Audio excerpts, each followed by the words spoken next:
And it's all good and well for the Prime Minister to talk tough about sovereignty, but where was that tough talk, Dan, when Chinese warships were doing their little exercises unannounced close to the Australian border? I mean, I just find it very inconsistent from the Prime Minister to talk tough when a close ally wants us to increase our defence spending, but he goes missing when the aggressive attitude is coming from China.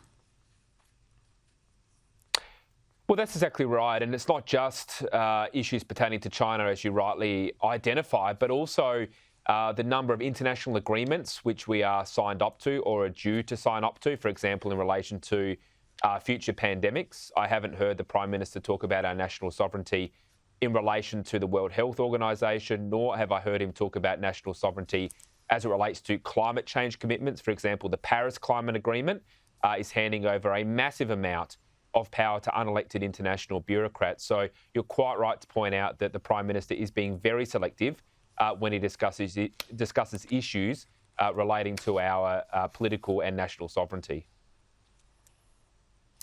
Now, Western Australian Senator Derinda Cox, who was elected as a member of the Greens not too long ago, has made a shock defection to the Labor Party, making this announcement alongside the Prime Minister just yesterday. Today I'm resigning from the Australian Greens to join the Labor Party, to sit as a Labor Senator as part of the Albanese government. It is not a decision I've taken lightly. Now, this is a Member of Parliament who was hit with workplace misconduct and bullying allegations back in October last year, with 20 of her staff reportedly quitting their jobs in a period of about 3 years. But I've got to ask you, Dan, put aside the personalities here. She was elected as a Greens member. People voted for the Greens and she was there to represent them. Is it okay for her to be defecting within a matter of weeks? Or should she be standing down and the Greens select someone else to represent them? Yeah, I think so, Rita. I think Australians are pretty sick and tired of this. I haven't looked at what her personal vote was, how many below-the-line votes she got in the Senate, but I can't imagine it was enough, anywhere near enough to get her own quota to get in. So you're right that she was elected as a Greens member, not as a member of the Labor Party. And to do this so soon after the election, I think suggests that perhaps something was in play beforehand. I don't know, but it seems that it's unlikely that this kind of transition will take place in such a short space of time. The other point that I would make, I watched Anthony Albanese's press conference today in Perth, and it was interesting in revealing what he said. He said that if you're serious about social change in Australia, then you need to support the Labor Party. Now, what this suggests to me to mean is that Labor's social values are the social values of the Greens. They're the social values of treaty, of truth-telling, of reparations payments.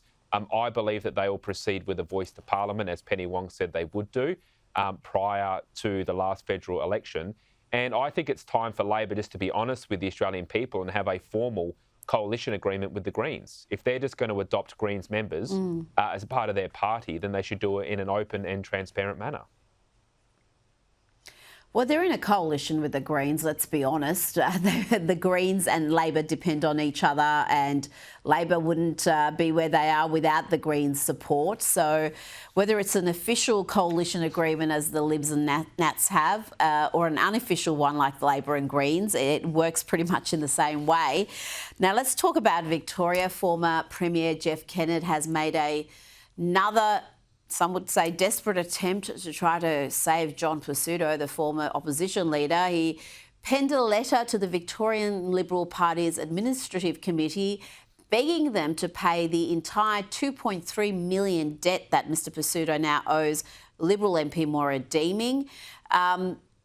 If he doesn't come across with this money, if he doesn't find it somewhere, Dan, he faces bankruptcy, which means he will step down from Parliament.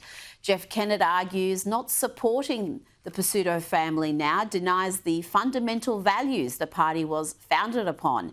It is wrong to ask him to foot the bills, to bankrupt him and his family, wrong to ask him to borrow money from the capital funds we might have at our disposal.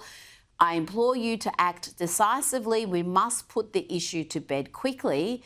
Remember, money can always be replaced. A change of government cannot. I've got a lot of thoughts on this one, Dad, but I'm interested in yours.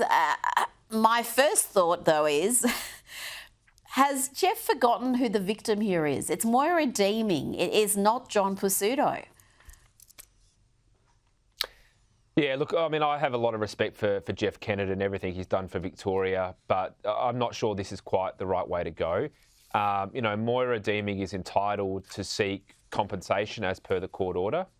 She's well within her rights to do that. And also the Liberal Party was founded on the value of freedom of speech, which is what Moira was exercising. And she was really the victim of what happened to her and went through that legal process. So, this has been a disaster for the Victorian Liberal Party from the very beginning.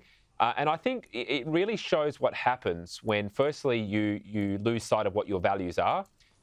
And secondly, when you become intimidated by your political opponents. It was very clear from the court documents that one of the reasons why the decision was taken to go after Moira Deeming was because of concerns that Daniel Andrews was going to exploit it for political purposes, as of course he would, being a very effective political operator. But look what's happened now. I mean, this all happened because they didn't stand up to Daniel Andrews and the Labor government. So look, they just need to draw a line under this and try to get clean air as they head to the next election in November of next year. They showed such poor political judgment in this case. It was actually an opportunity for them to lay a glove on Dan Andrews. And that's fairly rare during Dan Andrews' political career that the Libs would hurt him in any way. But they had an opportunity there because this is an 80-20 issue. And they decided to side with the 20% along with Labor and the Greens. Just idiotic in the extreme. I want to ask you about former Australian of the Year, Grace Tame. She's come under fire for her anti-Israel social media content, which has now put her partnership with Nike at risk. The mega sports brand has said via a spokeswoman, Nike does not stand for any form of discrimination, including anti-Semitism. We take this matter very seriously and are in touch with Grace's team to understand the matter further. Now, The Australian has done some great reports on this story. They reported that Tame reposted a statement from Palestinian writer Mohammed El-Kurd in which he appeared to condone the murder of 2 Israeli embassy officials in Washington and angrily attacked journalists who reported that the slayings were an act of anti-Semitism. Yes, the former Australian of the Year's endorsement of El-Kurd and the message he published last week is deeply troubling. He wrote, the media class is scrambling to reframe the shooting that targeted 2 Israeli state officials as a random anti-Semitic attack. Tame reposted this to her 260,000 followers, even though it was undeniably, and by the alleged shooter's own admission, a response to the ongoing Israeli assault on Gaza, which killed 107 Palestinians in the last 24 hours alone. Dan, it's astonishing to me that she would endorse, share this in any way, back a position that is so extreme. Yeah, well, the first thing is good on Nike for doing this. I mean, quite often we rightly call out big businesses for dividing us and doing the wrong thing. Well, Nike is at least, standing up and is asking for an explanation from Grace Tame, and that's the right thing for them to do. I think it's a shame for Grace Tame because she has rightly been acknowledged for the work that she's done in advocating for and raising the profile of victims of domestic violence and abuse, and that's a very important cause.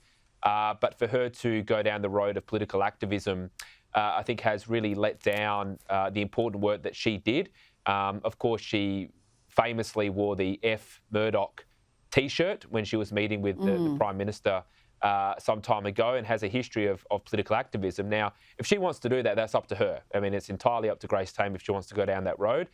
But I don't think you can at one time be an advocate for a very important cause and at the same time also see yourself as a political advocate for what are very divisive cultural issues as well. Yes, indeed. And I think as Australian of the Year, she's not in that role anymore. But I think you have to be apolitical. You have to be a unifying figure. You can't be a divisive activist. And we've too often given that honour to divisive activists. It started well before Grace Tame. Dan Wilde, thank you so much for your time tonight.